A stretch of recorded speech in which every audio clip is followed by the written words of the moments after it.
গতকাল ছিল রবি ঠাকুরের জন্মদিন, আর আমাদের নাচের স্কুলে ছিল তার উদযাপন।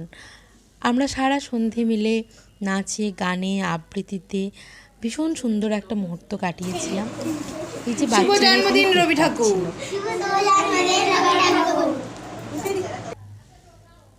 তারপর চলছিল গান, আবৃত্তি,